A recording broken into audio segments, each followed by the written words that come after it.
was the name of that monkey that could read sign language? I don't know what happened to this movie, but Godzilla vs. Kong has got to be one of the most disappointing films I think I've ever seen. I'm also really confused with the general consensus for this film. Some friends close to me actually did not like this film. But it seems like the internet really likes it. Even, James Rolfe, who usually I agree with, the angry video game nerd, he did a review a few days ago and actually really seemed to praise this film, which kind of bewildered me because, if I haven't really led on by the way I'm acting here, I really fucking hated it. I really thought that this film was a bust.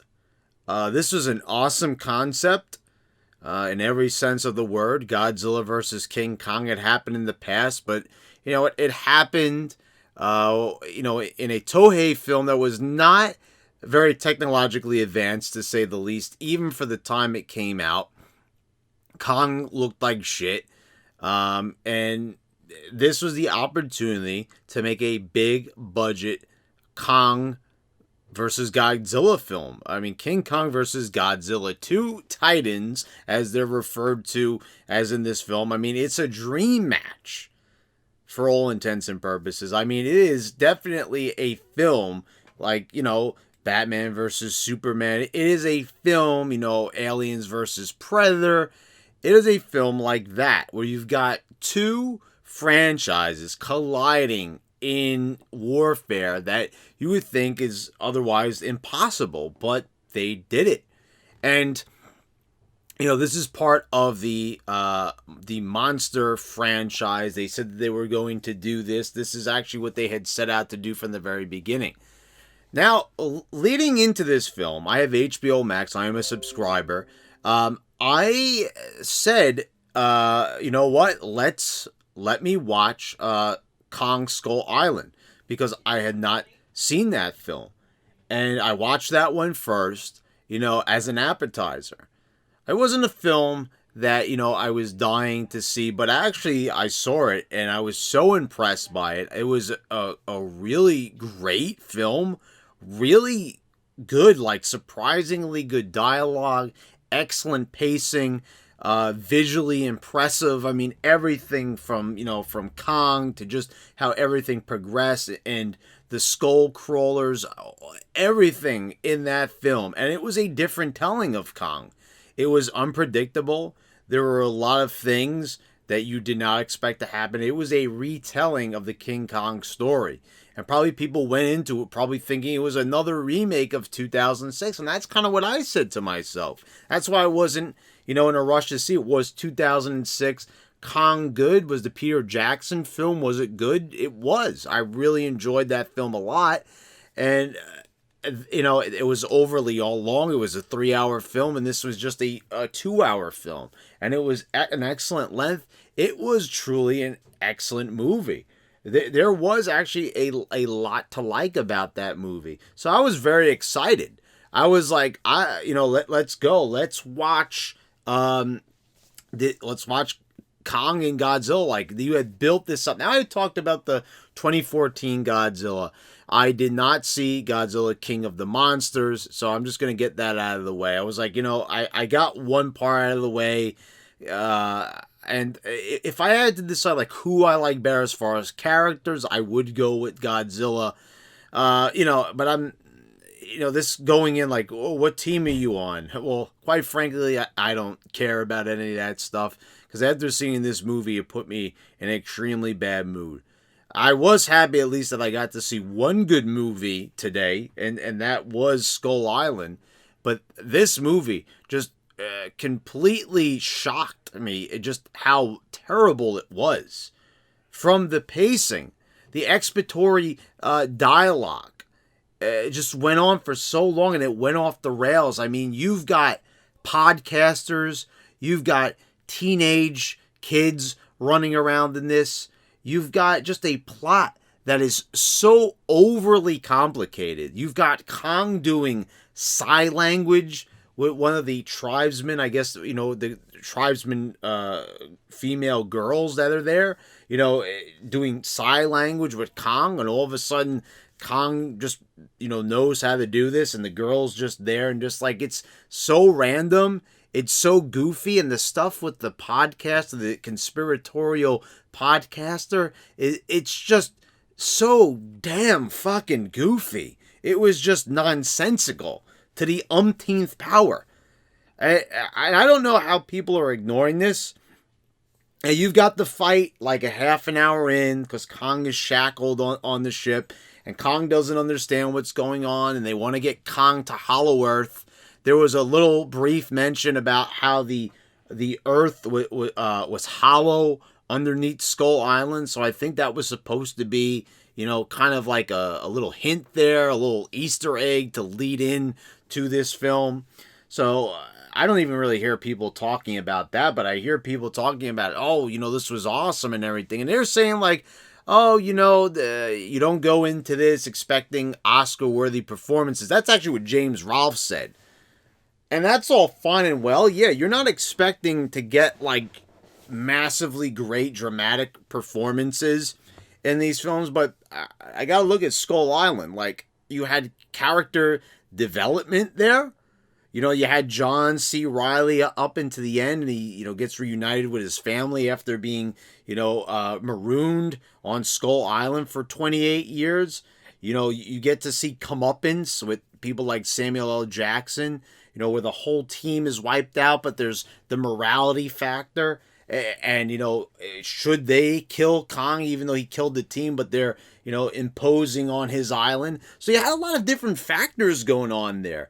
And some of those are, already been explored, but they were explored in new ways. And even just talking about that film, it was just, Skull Island was so good. If anyone has not seen that film, I'm sure there's a lot of people who are just going to jump right into Godzilla versus King Kong, and I don't think it's really a prerequisite.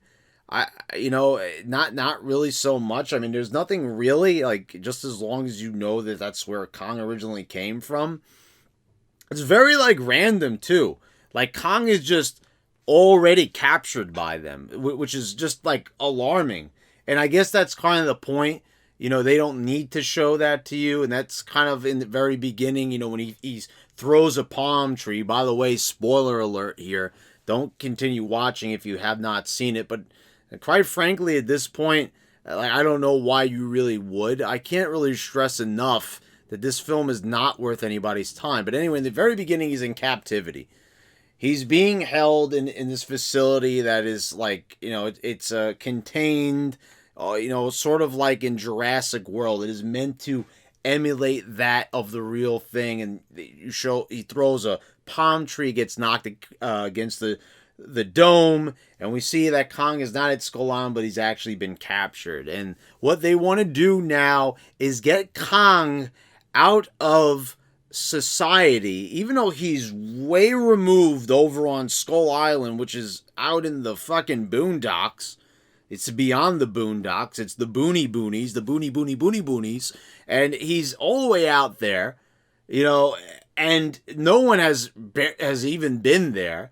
But they're all of a sudden, out of the blue, concerned that, Godzilla and Kong cannot coexist in the same society as two titans. They feel it's too dangerous, and that they'll be warring, and, and they take so long with the dialogue, as I said, explaining all this through podcasters and teenagers listening to the podcast and scientists talking about what's going on and why they're doing it. And you get a battle aboard the ship, an underwater battle, which is like the first point of real excitement.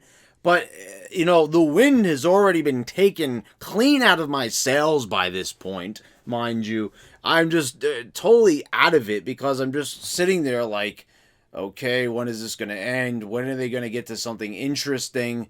And I just could not help but feel that they could have done Godzilla versus King Kong so much better. Like, why did we need to have this, like, we got to get Kong to a whole new place? And before you know it, they go to a research facility in Antarctica. They're first of all, they're in fucking spaceships now. We're in the goddamn future. You know, there's no longer helicopters and boats anymore. No, we're on fucking spaceships now. I'm like, okay. First of all, nothing really showed that they would have these type of like hovercrafts is really what, you know, they're not spaceships really to say, but you get what I mean. This is something like right out of Mass Effect, for God's sakes. That's what it kind of looked like. The transports that you would see in that futuristic video game. That's like way off in the future. So that was very alarming to see. And so they're going into this facility. They're going way down into the earth, as they said they would in the beginning.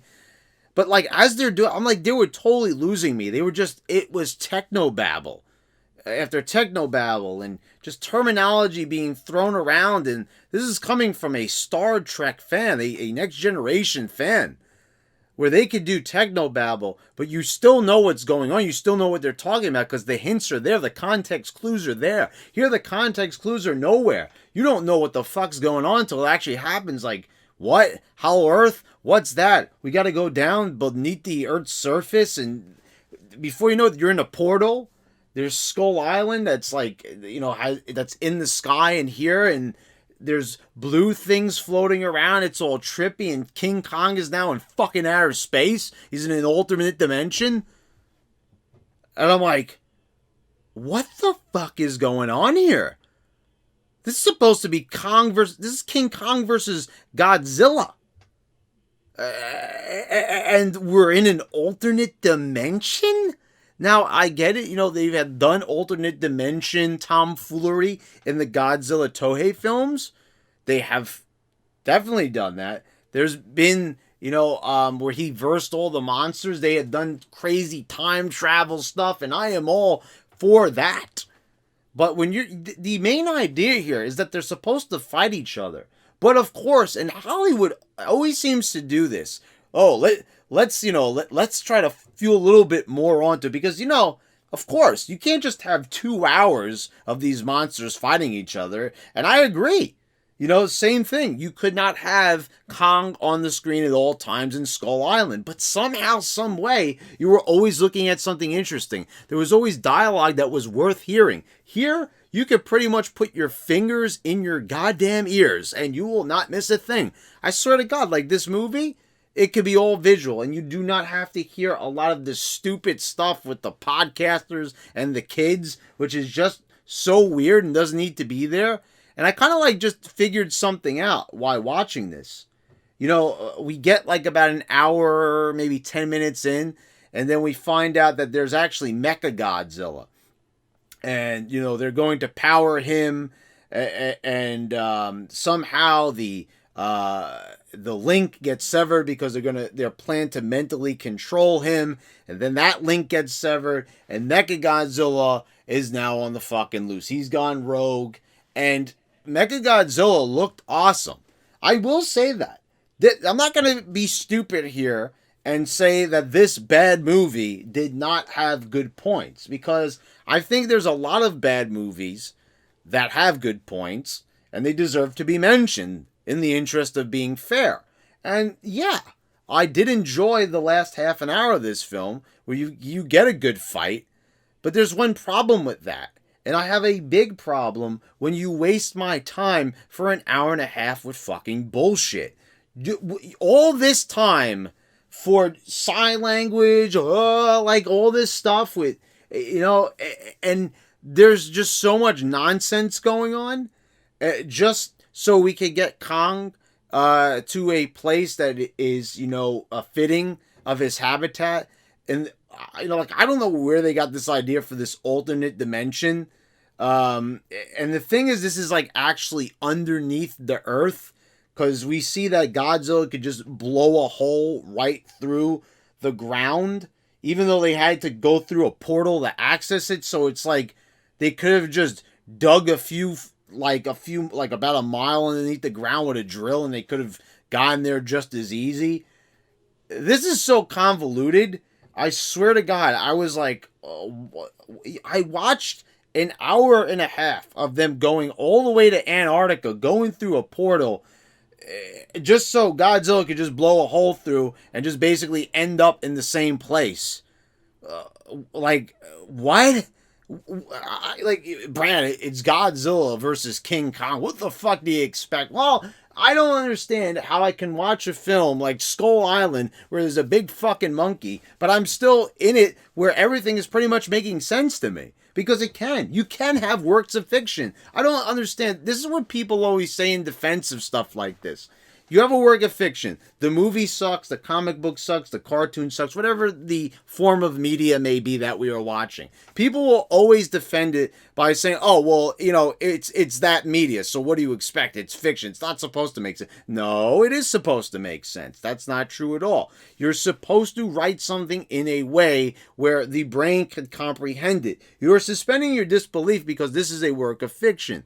But with that in mind, things should still progress in a way where they are believable in that particular universe with that set of rules. So we go into it and it's just fucking no holds barred. This thing just goes off the rails. It is a derailed train. It is a Hindenburg fucking style disaster. And do you think I'm going overboard here? I don't think that I am, because it really is that fucking bad. I mean, when you've wasted all my time, where not even one truly significant thing happens besides finding Kong's Hollow Earth habitat. And we've got Kong now has a new weapon. He's got an axe and it fits in. He has his throne, fits into the ground. There's a throne. We got some bad guys harvesting some energy. And they use this to download it. And that is what's used to like power up Mechagodzilla. But it seemed like they mostly had him powered up anyway. So, they lose control of him despite all this. And, Mechagodzilla looks awesome, as I said. And we've got Kong and Godzilla doing battle after he blows a hole through the ground. They're battling it out. And then Mechagodzilla comes and then they have to team up. And, it's a good fight. I'm not going to say it's not. I've really enjoyed it. And I love seeing Kong rip apart Mechagodzilla and seeing everything. That was a really good redesign. I've always had, like, an aesthetic infatuation with Mechagodzilla ever since I'm a kid. I've never been, like, a gigantic Godzilla fan, until I became an adult. And I still have not seen all the movies.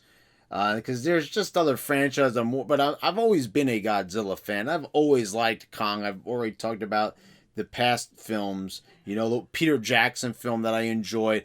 But man, oh man, I mean, this is just, you have to watch all of this absolute shit to get to the good stuff.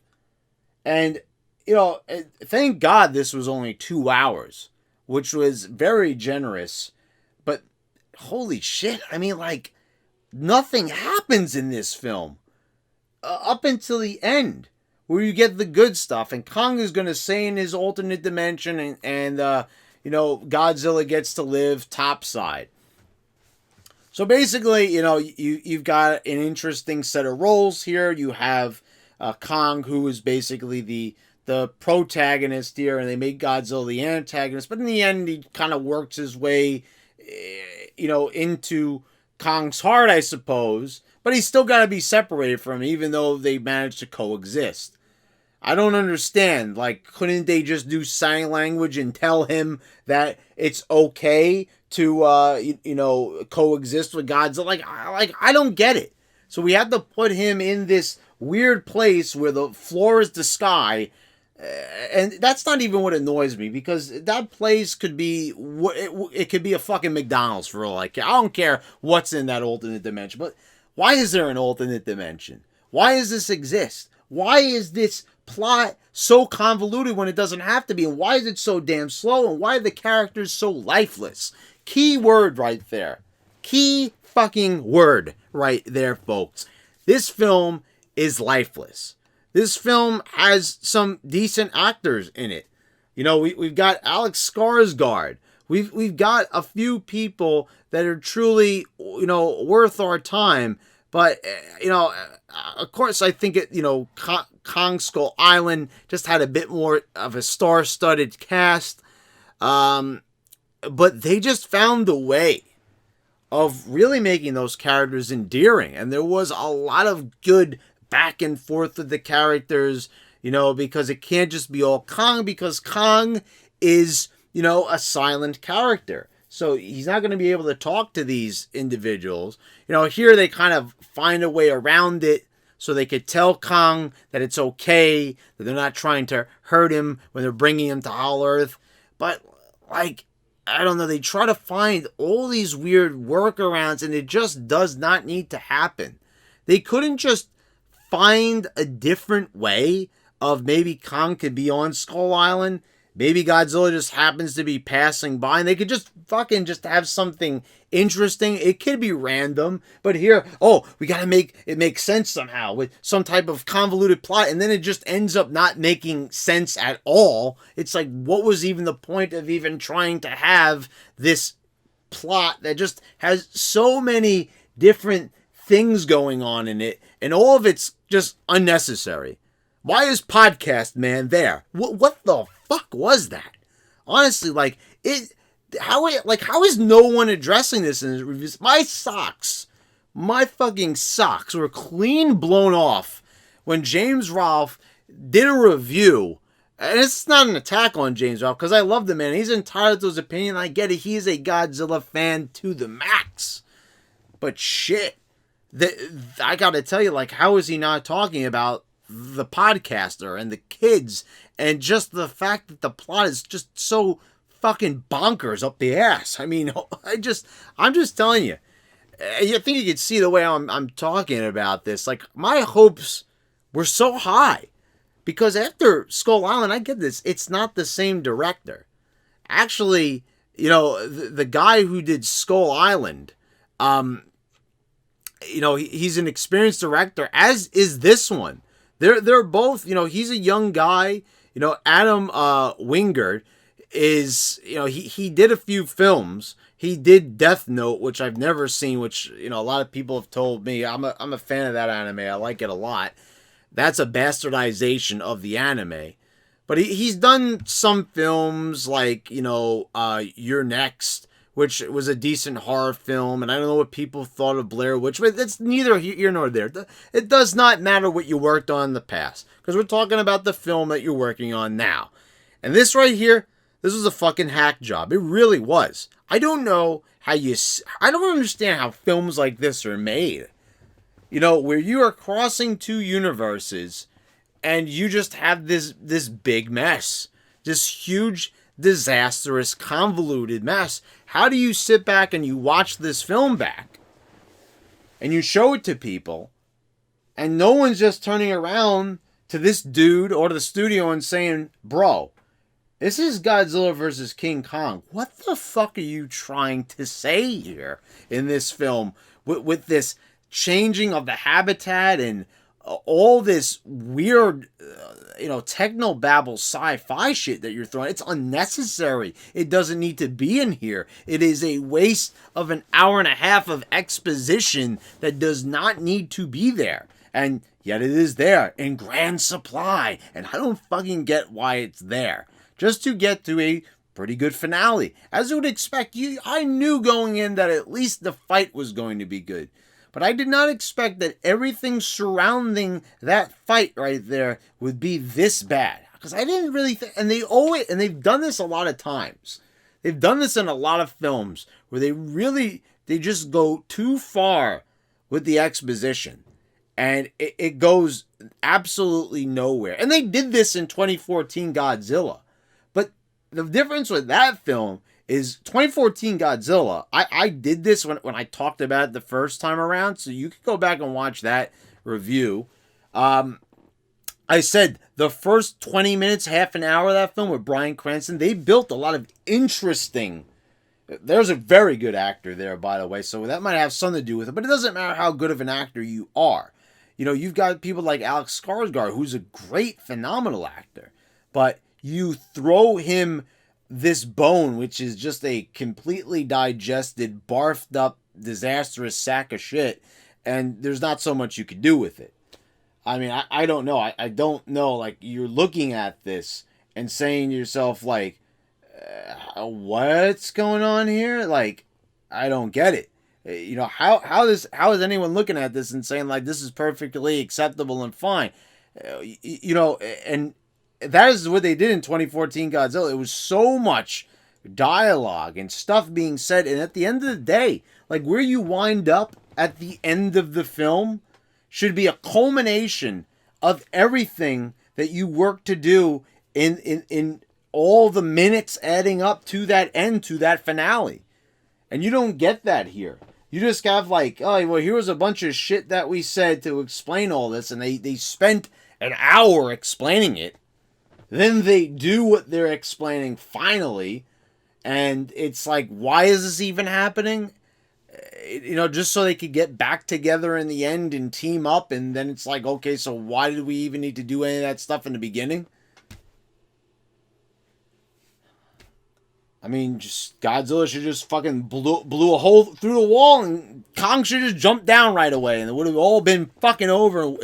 I would have at least saved 2 hours of my life. I don't recommend this film at all. I'd say if you really want, I mean, I guess it'd be worth it to like fast forward to the end, watch the fight with Godzilla and King Kong, and then Mechagodzilla comes in, and you know, and marvel at the spectacle of it all, because it does look really good. It really does. I mean, yeah, you could have fucked up this scene. I mean, but this is more like the animators. I can't really credit the director here. You know what I mean? Like, this is the people doing the CGI. That's who should be credited with, like, how good this movie turned out, the level of good that it turned out. You know, this is basically to me, this is a half an hour film that is surrounded by an hour and a half of just complete bullshit. And that's how I would really describe my experience with Godzilla vs. Kong. It's not a good film. It's a really bad film. It's a film that tries to somehow be more than what it is, but somehow still not be. Like, what? Yeah, I mean, that is really, to me, that is the true sign of incompetence. I do not know what the fuck happened here. But it's very disappointing. It's probably one of the most disappointing experiences I had, especially going in strong with Skull Island under my belt. I did not expect to hate this as much as I did, but by golly, I hated it. So I don't know, guys. You let me know in the comments down below. I know there's going to be people thumbs down in this video. Brad, you don't know what you're talking about. Brad, you don't know this. You don't know that. You don't know this from a hole in the wall. And just whatever, guys. You know, you're entitled to your opinion. But I just really have a very, very, very hard time believing that people were entertained by the majority of this film. Quite honestly, I could definitely say, and I agree with you, that the last half an hour was a barn burner, to say the least. And it was a good, but it's a scene. It's a scene, folks. And, you know, it matters what you do leading up to those big scenes that makes your movie great. You know what I'm saying? Like, you could have a Star Wars A New Hope. You could have a great climactic last half an hour at the Death Star. But if the other 2 hours are just complete drizzling shits, which like this is, I'd have no problem saying that movie was bad too. But that's not the case, because the other 2 hours are spent with complete movie magic. You know, and that's exactly what happens with Kong. You know, the lead up to the fight in Skull Island against the Queen Skullcrawler. You know, that's a good scene. But the thing is, I can't even really tell you that it's my favorite scene, because I liked a lot of scenes in that film. And the humans proved their worth in there. Thanks to some really good screenwriting. You know, you just have a great script, great performances, great directing, great production. It was a tour de force of how to do a movie. And this is a tour de force of how to not do one. So anyway, guys, please subscribe if you haven't already. Click the bell so you get all notifications when I post all my new videos. I want to thank all my patrons for your continued support. And thanks again, guys. I'll see you next time.